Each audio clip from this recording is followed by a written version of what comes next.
I will be going over introduction over Docker and what it is and have some examples of how to use it. So really quickly, I actually should have gotten into this. I'm going to add this link into the chat.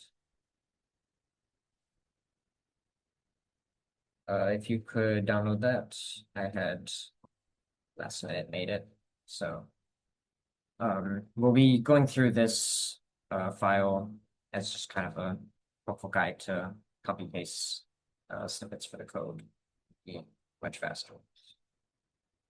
Um, so I just want to start off with what is Docker? Well, as their definition kind of is that it's an open platform for developing, shipping, and running applications. Docker enables you to separate your application from your infrastructure so you can deliver software.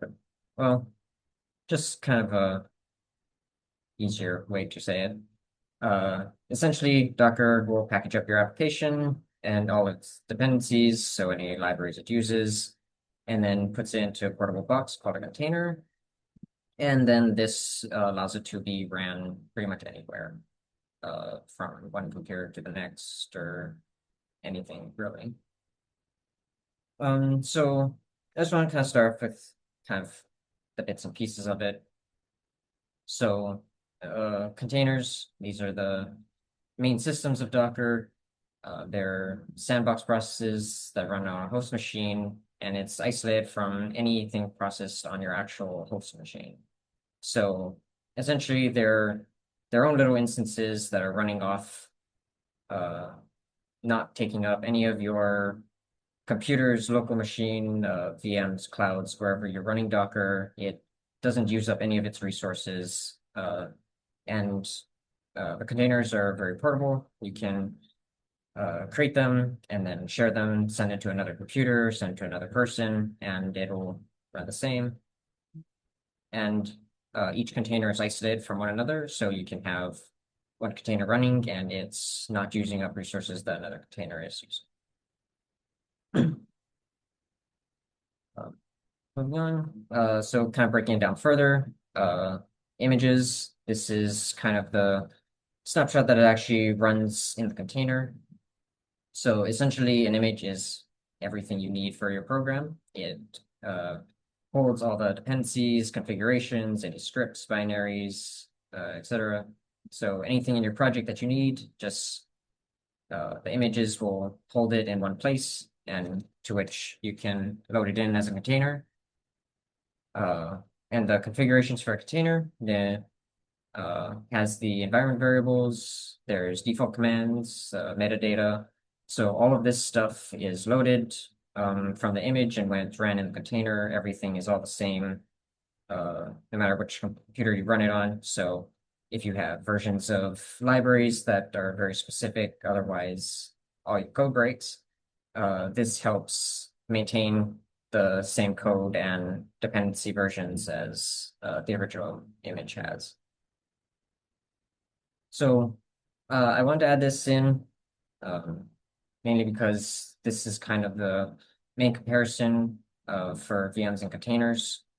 So essentially, if any of you have used a VM, it's a virtual machine. So it's an entire individual OS. They can rather be computationally heavy and slow, and it's generally running on the back end of your computer and eating up some of your resources and using it. But this is why containers are better, because they can share host OSs. They're much lighter and faster on running because they're isolated, and this is kind of their whole main purpose. They run on their own. They don't worry about whatever other processes your computer is running or trying to fight for resources or any other happenstance things. If you're running more than one program at a time, the containers keep all of its own things in its own place, and you don't have to fight with it for any other real reason.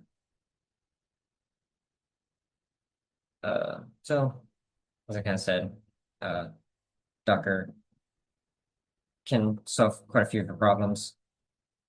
There's the main thing that it helps with is dependency issues.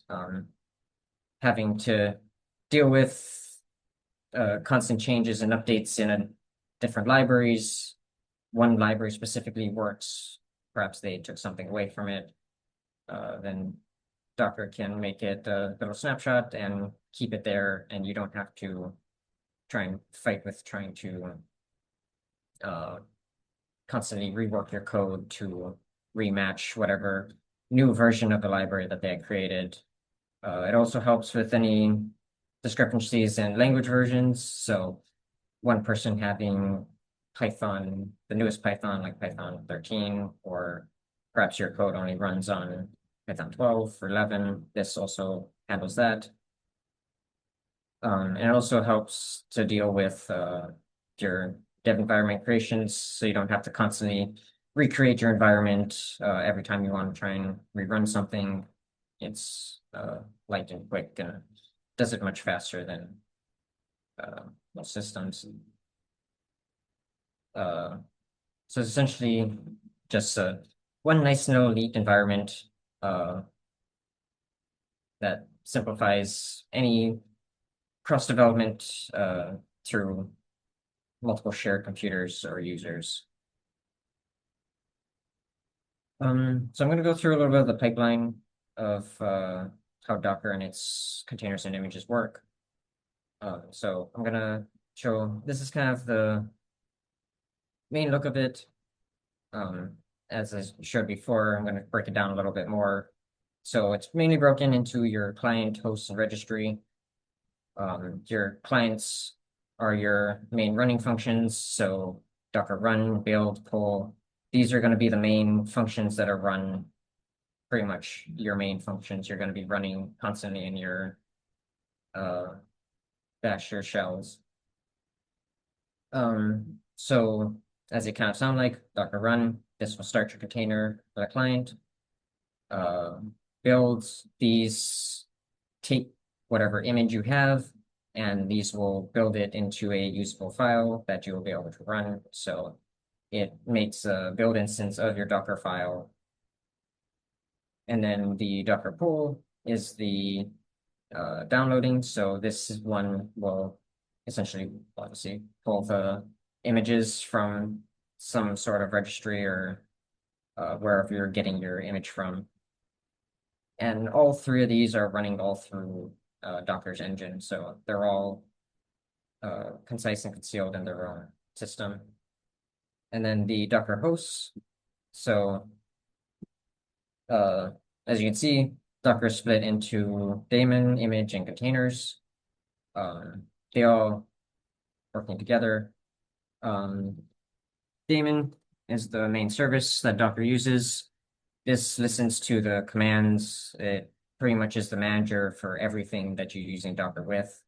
So any port control or system commands that it's running, Docker daemon is pretty much the one that's managing and holds all the information in the systems. And then, as I kind of talked about before, images and containers. So you go from running a command to daemon, sending the daemon command to whether run one of your image scripts or register your images, and then you convert your image into a container that can then be run and built to view your project. And lastly, there's the registries. So this is essentially Docker's storage system. So they have a variety of different registries. So Nginx, Ubuntu, PostgreSQL. Essentially, this is kind of what holds all of your information for your images and where it's kind of stored. This is essentially Docker Hub. It's one of their main storage facilities that has any images that people share and can put up and have a big so just as a basic set of elements that's cross from what's your next, and it's going to come up a lot. Just to kind of simplify their meanings, images are essentially your blueprints. Containers are your running instances. the Docker file, this is what's to build your image. Your registry is the image storage. So as I said, it's like Docker Hub, which I'll be showing a little bit later. And then I'll get into these a little bit later. Volume, this is for persistent data. We'll get to see why this is actually a really important thing to need. And then there's port mapping, which, as it sounds, make a port and exposes the code to a certain port to be run on websites or browsers. And then these are going to be the main four functions that we run. So we're going to use Docker build and run a lot, and then Docker PS and stop. I'll kind of go over it a little bit more when we get to them, but essentially, PS is for knowing which Docker containers are actually currently running and how we can access them and stop any containers given the IDs from PS. Are there any questions so far before we move on?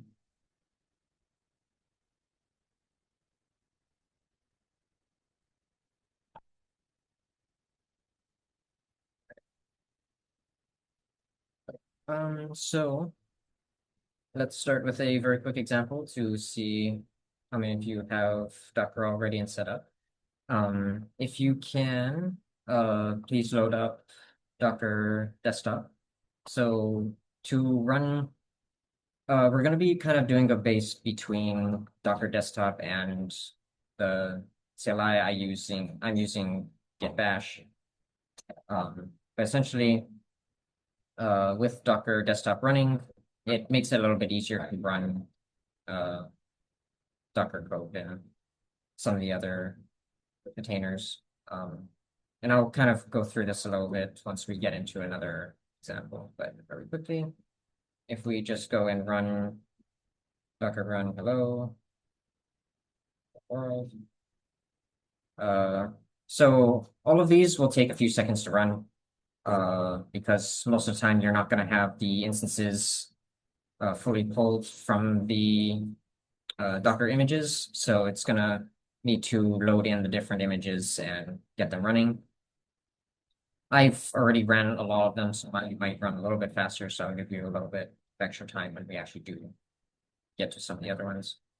But if you know that's running correctly, you should just get a nice little hello message from Docker.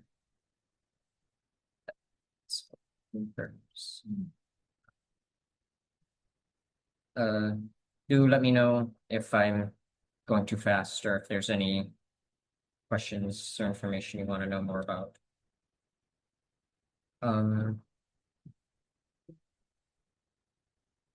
Then once you run that one, we can also run this other test. So we can run Docker run the 80, 80, yeah, right. So essentially, this second one, so Docker run hello world will just give you an output in the whatever CLI you're using. I personally am going to just be using git bash, as I said, because we're going to be doing a little bit of GitHub stuff. But essentially Docker world just says hello, and then this Docker run. So this will be your first instance of seeing Docker run. All it's essentially doing is pulling the NGIX base code and setting it to port 8080. So then we can go to our desktop. And if you go to localhost 8080, which is what you'll be running right now, and then you can see your NGINX message pop up. And this is just a really quick and easy kind of idea of what it's running. And kind of just see this is kind of basically your first container. So, and I also want to show if you have Docker desktop running already, we can very easily access and see our different containers. So as you can see, this first one was just a hello world image. When it ran, it printed it, so it stopped running. And then the second one, it's the Nginx image, ran on port 8080. And you can see the container IDs. So I'll quickly show you a fast way to either we'll use this along the way as well. So you can delete files either just straight from Docker Desktop in containers. You can just click delete, delete forever, and your container's gone. Or you can go into here. This one might actually just, so, or, you can see that now it's ended.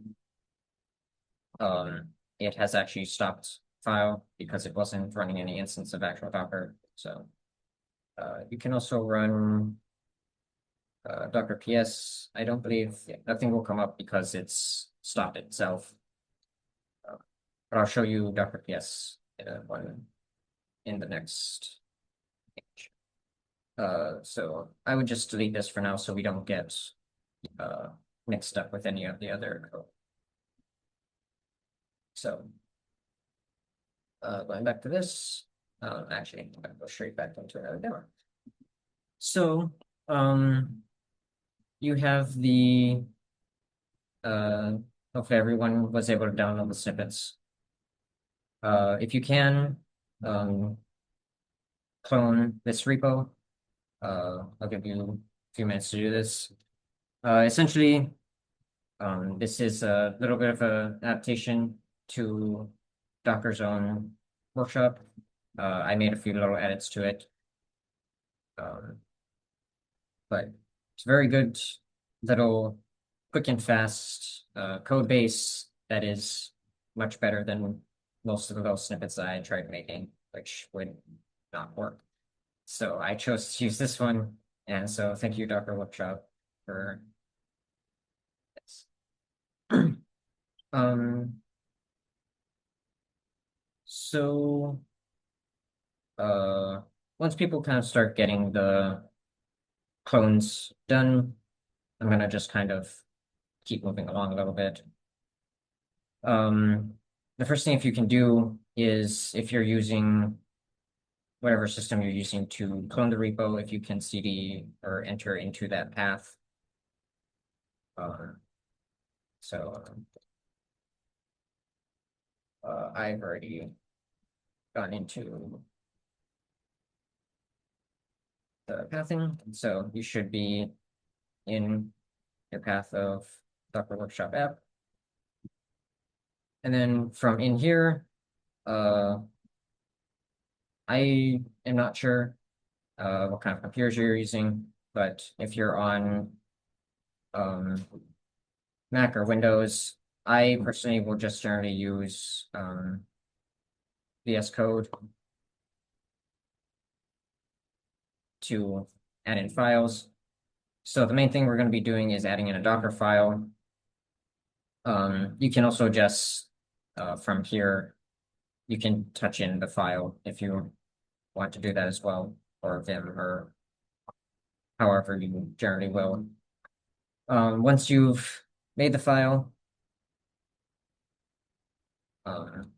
you'll just simply put this code into your Docker file. Docker files don't need any extensions, they're just their own file. So you don't need any extra code or information with it. So a little bit of a breakdown of what exactly a Docker file is doing. First, you can see the first from this is your base of what you're going to be running your program on. So in this case, it's using Node.js. The version is 24 and it's running off of Linux's Alpine. And then the work dir, so the working directory, which is chosen to be app. You can set this to really whatever you want. Copy, so this copies any of the files from your image. So everything in the project, because it's dot, it will just simply copy your whole project onto the Docker container that we'll load into. Then there's run. So this is going to be the initial run code when you build your Docker file. So it's going to just simply run an npm install.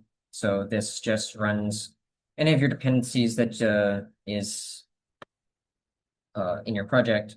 It'll run all of it except for dev. And then cmd, so this will just run the command node, and then it'll run src index. So it's just running the start application systems, essentially. Index is just additional information metadata that the code needs. And then we'll be exposing port 3000. So this is going to be what's going to be run on your web browser. So you'll just search up, you'll just put in localhost 3000, colon 3000 into your web browser. This will be everything. Everything will be run on there. So hopefully everyone's gotten to be able to clone the repo.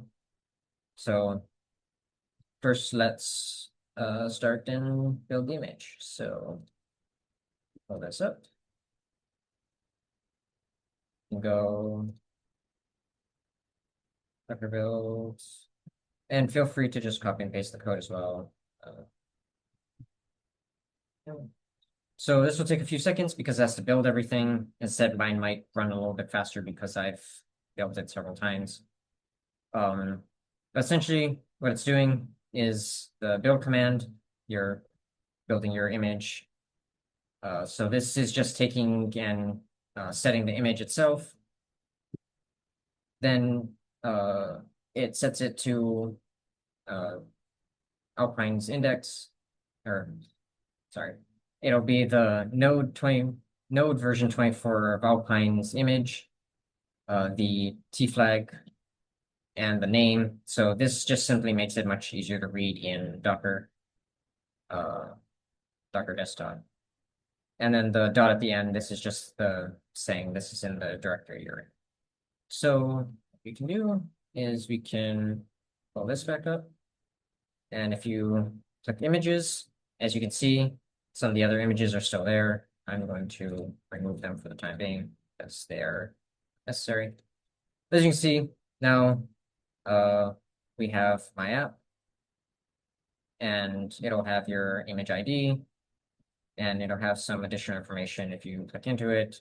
It has all of your different commands that it runs and any vulnerabilities or packages that you would generally have in your project. So after building it, now we can actually run the project. So if we run the run command, so essentially Docker run runs the project. The D flag, which is detach, so this will run everything in the background. So nothing is covering your screen, and you can continue to run other commands or other containers or files that you want to do in your CLI. And then P, sorry. The P flag is the publish flag. So this is just saying that it's running on port. You do need this flag because this will signify that it's going to be running on a localhost port. And then you're just setting whatever name of your image that you have set. Now you can also, should have mentioned this before, but this my app, you can actually really name it anything. This is just how it shows up in the Docker desktop when it actually loads in. But now, as you can see, we have our image and it's active. So you can see that it's running. Now, if we can just go to the port, and now there you go. Now we have ran a first Docker container. So,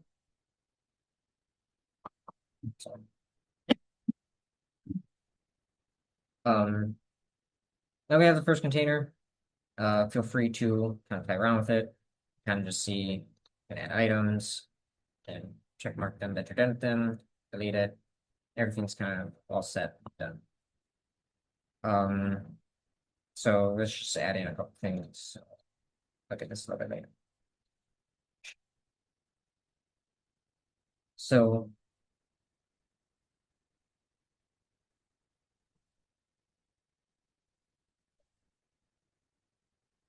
now that we have seen that, we see that saw that it's running. It's on port 3000 of your local host. Now we can also we saw it on the Docker desktop. Now we can also see it even in your CLI. So if you do Docker PS now, you'll see your container will pop up. So you'll have your uh, you have your container ID, your image, your name, the commands for it, when it was created, status, ports, and it has pretty much all your information that you need. So let's try something because, well, when you're running a project, you want to generally be able to update your project at some point. So say you go into app.js. So you can open app.js. It's under in your file. If you go to src, static, JS, and app.js. So this is your main code. It's the main script that's actually running your files. Feel free, I would edit one of the messages, maybe add a message, remove a message, just something to kind of show that it's been updated.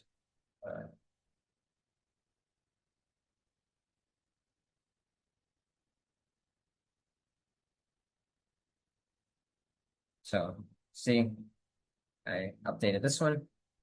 Make sure to save your file. And then what we can do is run our same codes. So we'll just go back and rebuild our app because we made a change. So it's going to do its building, and it should be slightly faster because it's already a built image. So, well, this should have updated it. And then we'll run our run command again. And, well, it's not going to run because something's using that port, which makes sense. Can't run something on the same port. So, quick way to stop it, either go into your Docker desktop and end it, or you can do Docker PS, get the ID, and then you can run Docker stop, and then paste your ID.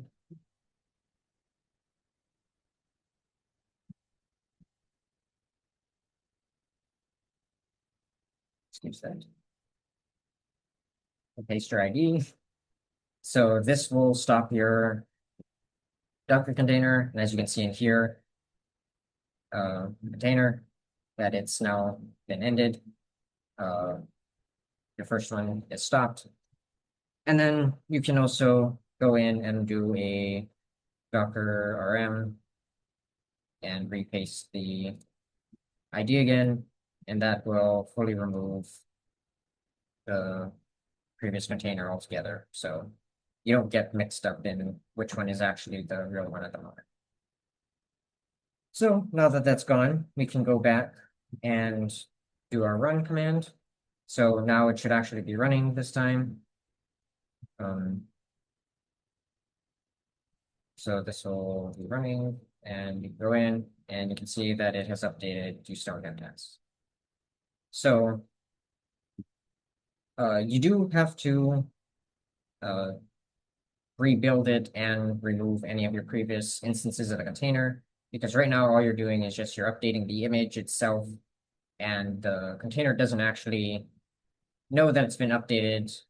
Well, not yet, but later we'll be able to actually see being able to update it in real time. But as you see now, you do have to rebuild, rerun, and remove your previous version.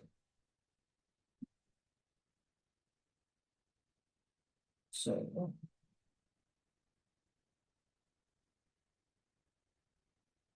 for now, I'm going to remove these. feel free to remove the containers or play with it for now. We're going to be using it in a moment. We don't need the other containers, so we're going to be making more. So let's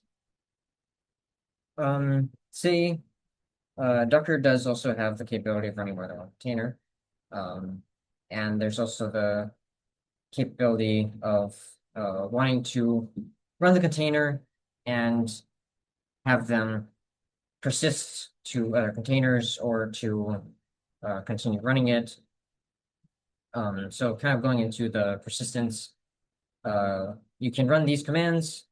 These will create two different Docker containers.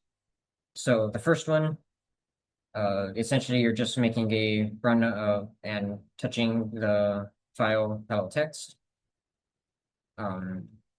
The RM flag is just to remove the file once it's completed running, or remove the container once it's completed.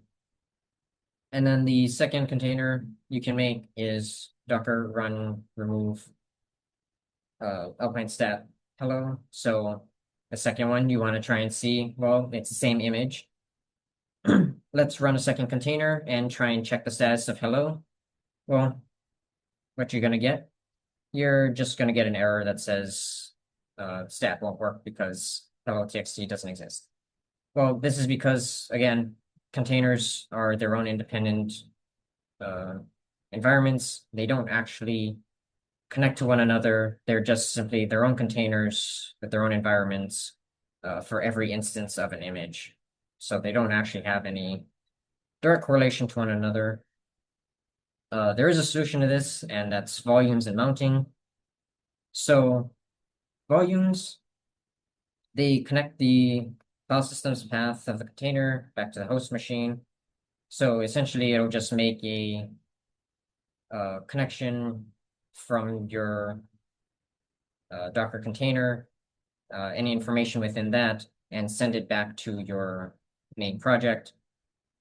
And then there's mounting, which will attach the storage location from the host or any of your Docker management storages and set them into a specific directory into your container. So essentially what this means, a little bit easier way to understand this, when you're running a container, you can have your volume, which will send any update information between your container and your project directly, while a mount will set a folder from your host project and put it into your container to be able to be updated.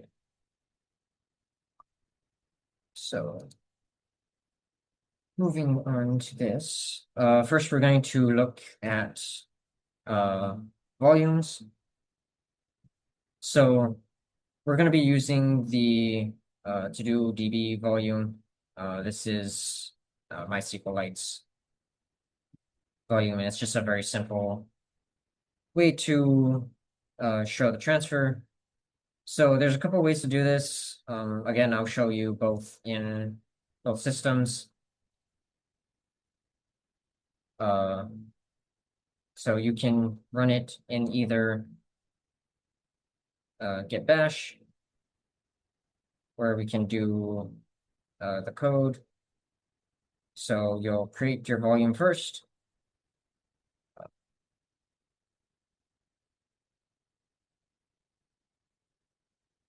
So as you can see, volume created, to-do DB. So this will make your volume. Then, depending on what you're using, this first one is for, I believe it's for most of the other systems. So Windows Shell or Mac or Linux. If you're using Git Bash, use this bottom one because it has the extra escape or the extra character for the location of the to-dos. So if you copy this over, it's in here. So now it's going to be running.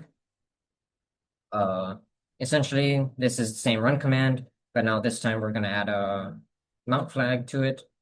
So this mount is a volume mount, which is going to be using the 2DDB, and it's targeting um, the path to the to-dos, and then setting the name I app. So now if you go to the code, you can go to post. So now you can see it's running. You can see that everything's there. However, now you should be able to do updates. So say you want to do an update here, or there is also, I believe, my apologies, I have lost the location of my other code. Here it is. If you go down to these, line 117 or 127, you can edit. You can just say add more lists. And then once you save it, they need to reload. And it didn't quite.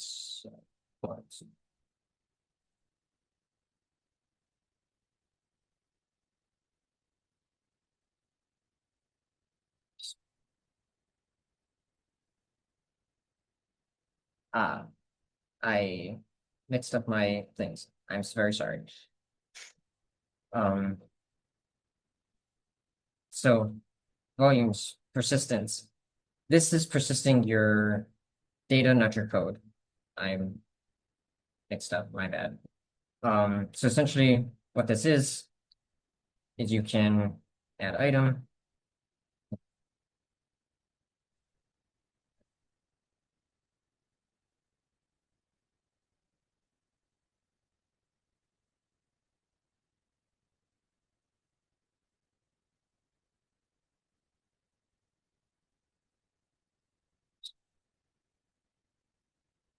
You can add in items.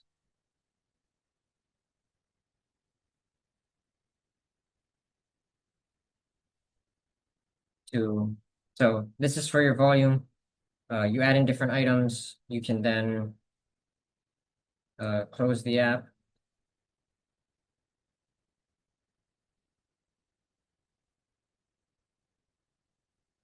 So if you close that, and then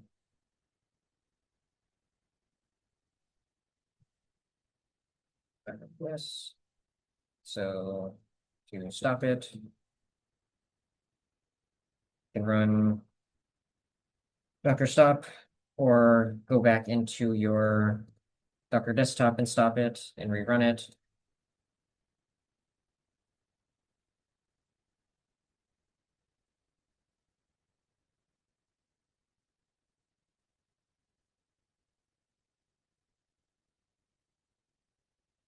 Very sorry about that. Oops. One moment. There we go. So we stop the container. Now, this is up previously. Every time we would rerun it, the system would refresh. There'd be no tasks or instances there. But now if we rerun our volume, go back to localhost, and they're still there. So now we have seen that the Docker's localhosts can persist from one volume. Using the volumes allows it to retain any information that happens within the container at that time. So I'll also show you how to do it on Docker Desktop. So for now, let's just delete the container. So, and I need this as well. So starting new, you can create a volume and name it to-dos.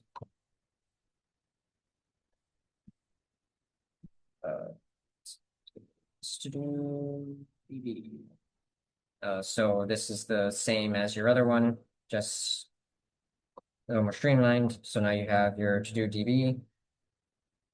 Now you can view it under containers. If you go to search and look up my app, you should click on images and then you can click on local images and you can find my app.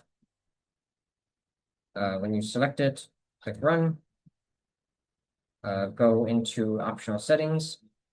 Now you can name it something. So this is the important part. So you're setting it to port 3000. And then like the other one, we're gonna have it go to our volume, which is going to be to do DB. And then we're going to set the container path to the etc to-dos. So this is essentially the same thing as the one-liner for using git bash, just GUI'd way in Docker Desktop makes it a little bit easier to see what you're doing. And then you run it, and now you can see it's listening on port 3000, and you can run it.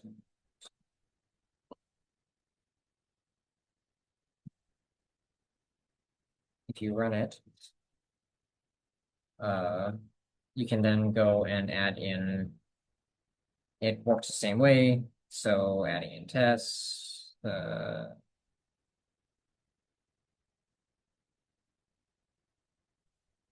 so you see that added in stuff, go back into Docker. You can stop it, delete the container, and then if you follow the same steps, go back to run, optional steps, 1000, to do BB, and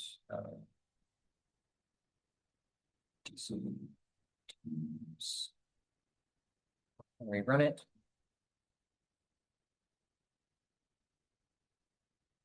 Go back, and it's still there.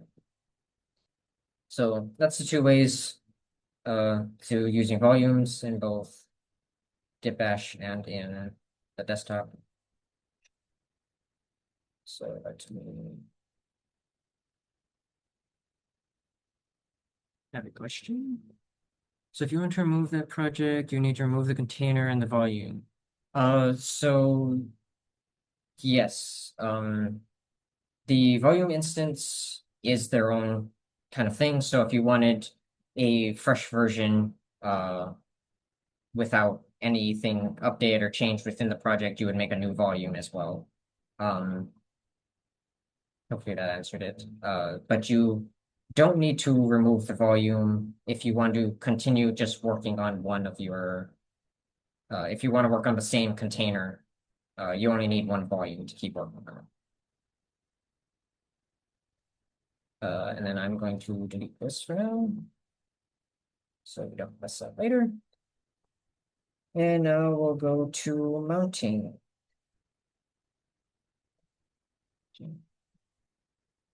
Mounting. So now we're going to look at the binding versions. So this has a few different versions of the snippets again. If you're using git bash, use this bottom one. Essentially, for the run, so run this there. This will load it in because it does. You're not going to have the Ubuntu on your computer, so it's going to download and use the image. And essentially now, as you can see, it loaded us into a fresh root. So this is our Docker container now. We can now that we've mounted it to bind, we have our src and our targets. So this is the files that we're going to have, and src is going to be the ones that we loaded in. So if we use a basic command like ls, you can see this is our project. Just down to the base root, we have everything. Now you can use cd src. I believe. So if we go into at our src file, you can see we have each of the projects or each of the files in our project. We can also now say touch a file, just do hello.txt. Now if you ls, you can see it's here. And now if we go into our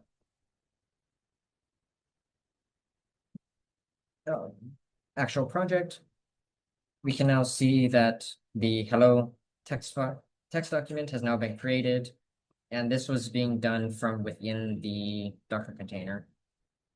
So we can actually interact and do direct updates and other information based on just the just from directly from our files to our Docker container. So now this is where I had gone a little back. But first, what we can do is actually we can just go and delete our hello file. And if we run ls again, we can see that it's been deleted. And get out of this, just type exit, and we'll be back to our, we'll be out of our Docker container. So now that we've mounted, just as like a test to show that you can edit files, we're gonna run this code for actually running the full project. So if you copy this I will not be typing out definitely because it's much too long. So essentially, this will now run your container. It's doing essentially the same running commands. You run your file, then it'll do its mounting, do it on node, and then this sh on the bottom, this is just installing any of your dependencies that may be within your Docker containers, because now that it's loading in slightly separately, running install and run dev, this just runs everything else and any other information that might be missing. So as you can see, this is what's running. And then you can load it.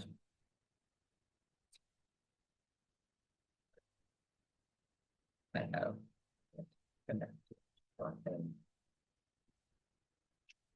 see, now you can see it's loaded in.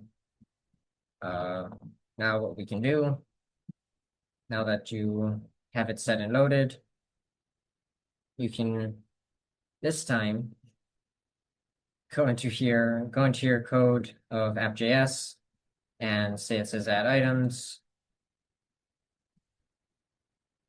add more items, and we'll save it.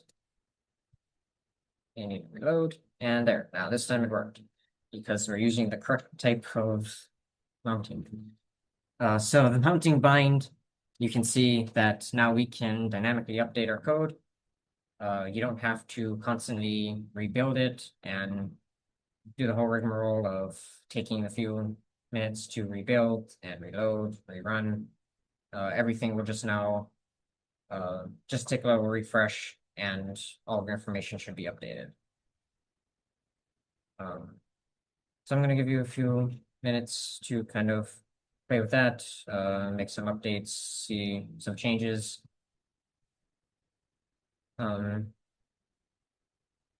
Another thing too, that's kind of a useful little tidbit. You can run Docker logs f, and if you have the ID I did not grab. If you can look at its logs, you can see any information that it actually did on its initial run. So any packages that it installed, you can see the npm that it ran. Because all of this is running in the background, it all goes into this log system. You can see any of the information from any of your npm installs or runs, and kind of see where it's being listened to and any other files and data that it has. You can also go in from your Docker desktop. If you select your container that's running, it also shows the logs. It has everything in here. There's also additional information along here, so you can see your bind mounts. So as you can see, I've mounted the whole project, and it's running in a location called app. And you can also run in extra, you can see the files, you can see where things are mounted. So everything in my app is mounted. And you can see any additional updates and modifications throughout this. I'll go a little bit through Docker Desktop a little bit after. You remove the container, does it remove the files that installed in the mounted SRC directory? So no. Any files that you create and then you remove, it is now already been created and is actually going to be in your files. So I can actually show this. If you go I would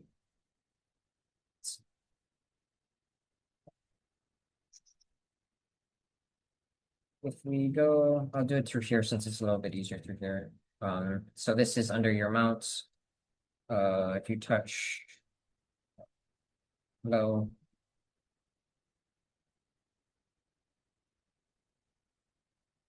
it should show up in files. So you can see that's in the file. Now, if we delete it, so it's been deleted, we're going to here and it's still there. So essentially, your mounting is a direct connection to your local computer's actual files. So this is why when you run any commands or create any files from within the Docker container, everything will directly load into your local computer and persist regardless of if the container is still running or not.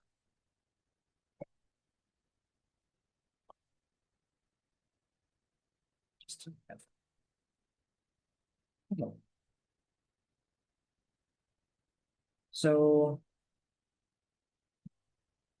yes, and then we can also do the same thing in our, we can also run our mounts from Docker Desktop, obviously. Again, just search for your app, hit run. This one, it's a little different. So that in this case, your host path will be whatever your path is to your project. So your project location, they also have a search button here. And then your container path, this is going to be setting whatever folder in your Docker container that's going to have everything from your host path. So app. And then when you run it, as you can see, everything is now mounted onto this app folder. So you can change the name of app. It doesn't have to be app. You can name it something else if you want to. But generally, one of the more general names for it. But this is a quick and easy way to do mounting through the Docker desktop.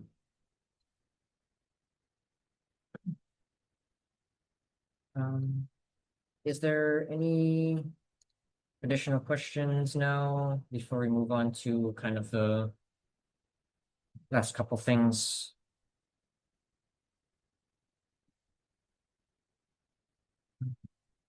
Okay, great.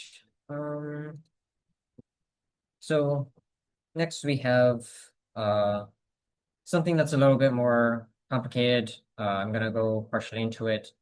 So we have Docker Compose. So this is, we're gonna be making another new file. But essentially Docker Compose is a much more collaborative way to run more than one container together. Uh, so I know I said, well, you can't run two containers and have them connect to each other. Well, Docker Compose kind of helps with that. So you can have multiple containers within a container that all talks to one another and can kind of have several things happening at once to kind of help contain your whole system.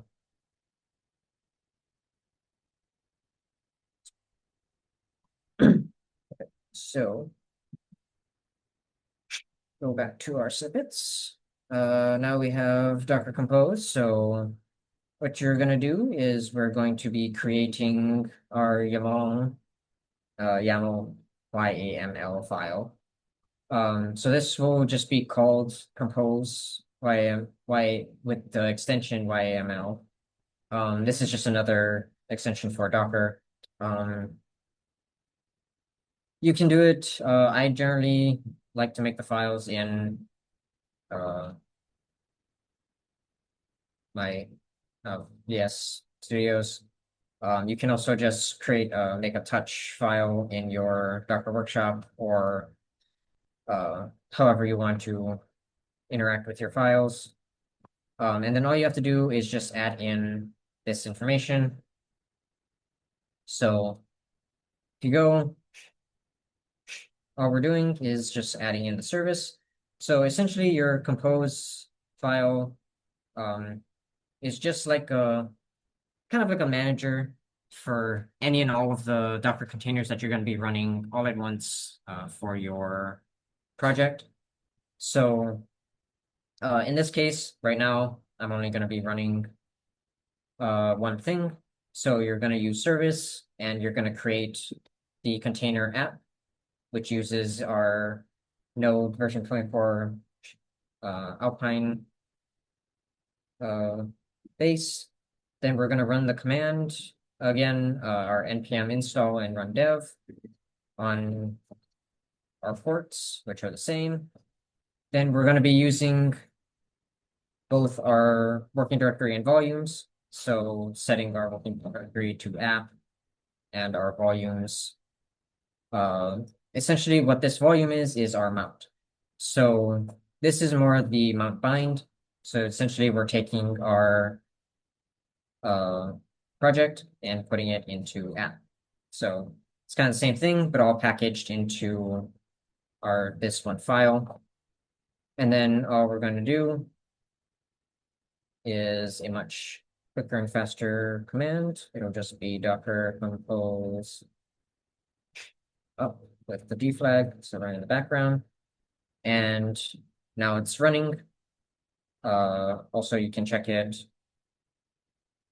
through the logs. As you can see, this is all the information based through the logs. It's all the same thing, and you can see that's listing on port 2000. So we can now go back to our thing, go to localhost 3000, and it's back up. So as you see, now we have all of our stuff. Everything's updated. You can now kind of mess around with things. This should be persistent. So if I mounted it correctly, see, now we are able to do this. And everything is now controlled through that system. And it's much kind of a simpler way to kind of control everything. And all you have to do to close this one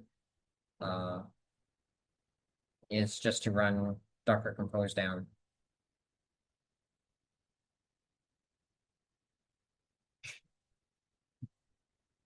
So that's a very quick and simple kind of look at the compose just using the YAML file. There is much better ways and complicated ways to use this. So if you scroll down, feel free to update your YAML with this code. Essentially, you're going to be making your app. You're going to include some environment variables for MySQL. So adding in a variety of different environment systems. And then this is going to be our second container. So as you can see, with our second container, this is the MySQL's container. So it has their all of their to-do code and systems. So let's get it. So now with this updated, if we then go in and run our up command. So this is going to take a second because it has to run the MySQL container. And to show you how this looks, I will be going back into our Docker desktop. Once it loads. Okay, so it's loaded in. We go to our Docker desktop. Now we can see, now there's a slow drop-down menu. Now we can see there are two different containers that are being ran. So we have our main app. So this runs on the front end, and then we have a second container for MySQL running in the back end. So this is essentially a good way to have a lot of backend containers, have doing a variety of different things for your code, depending on what you're using it for. But it's a good way to use talking systems so you can mount everything to similar systems. When they're mounted, you can make and create files from one container without causing bog down from another container, and then use your main interface container to pull those files and load and direct them to wherever they need to be or go. So now everything is kind of running together as one system with multiple containers without needing any additional rigmarole of having to fight with making one container and then another container and doing like separate bind mounts. There are definitely a lot of other ways around it, but they created Docker Compose to make a much simpler and easier way to actually control this.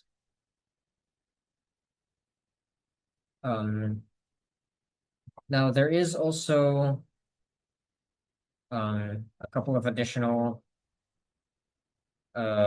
systems that I'm not really going to cover because they're kind of much too complicated for a very basic, simple kind of showing. But there is a couple of other things. There's also Docker Sandbox. So it's an additional way to kind of load in your system and do additional testings and runs. And then you're also able to share your images and containers. I was not going to show that directly only because there's a lot of issues with actually signing into Docker and adding in your container. There's had some problems even just trying to test it, so I decided to cut that out. But let's look at a little bit at the Docker desktop. I didn't get to cover it very much. As you got to see, you have your containers, images, volumes. You can see your past builds. This is just a good way to check if they've failed or if they passed. This is just kind of there are clustering systems. But yeah, if you can select your different volumes, you can see what's your stored data. You can tell if there's any containers that are being used, and you can also see any sort of exporting or make a couple of additional export things, but that's depending on upgrade. Your images, you can select your image. You can kind of see. So it's broken down into different layers. So this is all of the different commands that we got to see along the way. So it's running on NSH, your environment variables, your run commands, and generally it'll show some additional package vulnerabilities depending on how you set up your images. And then as I kind of showed, the containers, if you open, so this is the Docker Compose version. If you open it, you can kind of see this is it loading in the MySQL servers and npm installs, so any of your logging systems. Then you can look at your different individual ones, your bind mounts, any coder information you kind of want to check. You can interact directly to your Docker container, see any information. You can also check your status of your Docker container, how much resources are being used, memory usage, network I/O, disk space. You can kind of upkeep and see how the performance of your code is doing. There are a couple additional things that I haven't really come into, as you can see the beta for MC Toolkit. And then this is the other main aspect of Docker Desktop is the Docker Hub. So this has all of the shared images that people have put onto Docker. So feel free to kind of look around. You can try and load in some of the images. Any of these images are usable. You just have to click on them and accept them and add it into your image list. These are out of use, so I'm going to delete these. Yeah, that is the kind of overall basic. You look at Docker Desktop.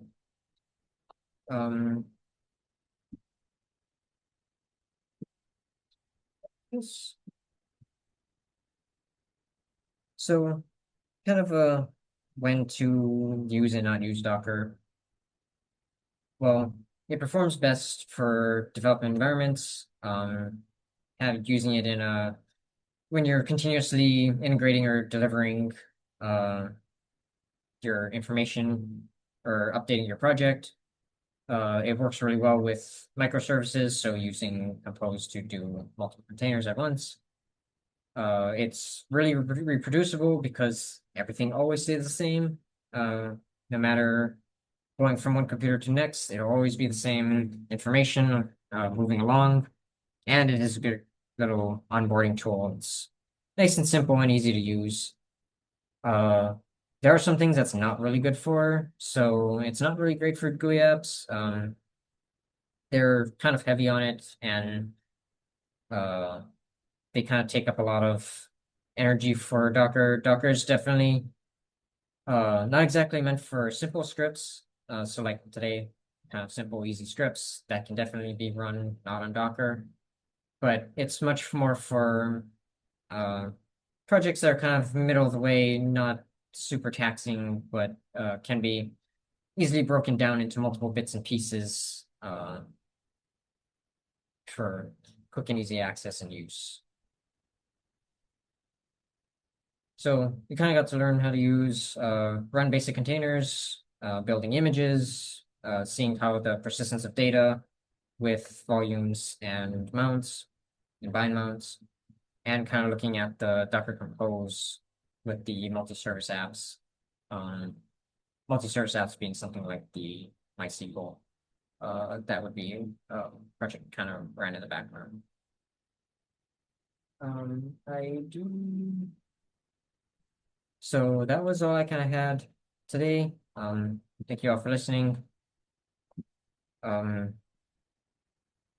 We do also have the first. Is there any additional questions or? Oh, we do got a question. Containers contain everything if your project can this become unwieldy.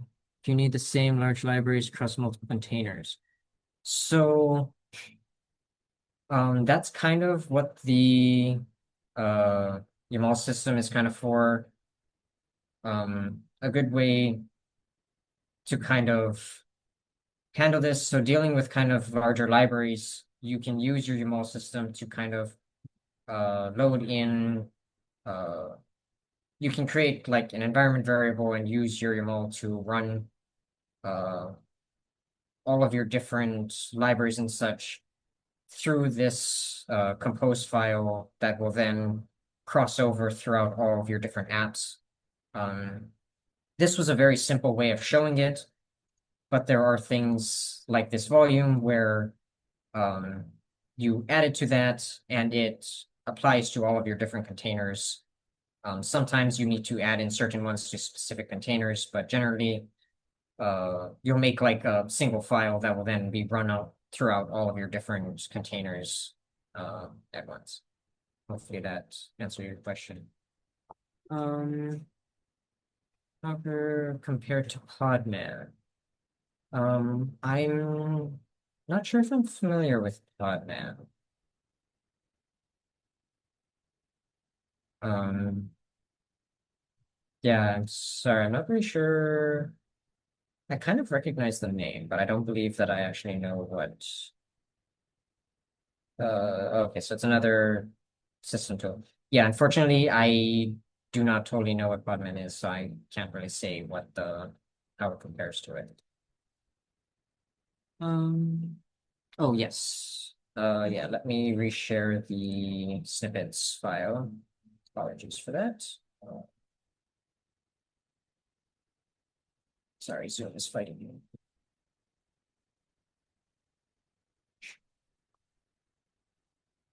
And then I will also drop the survey link into Zoom as well. Um,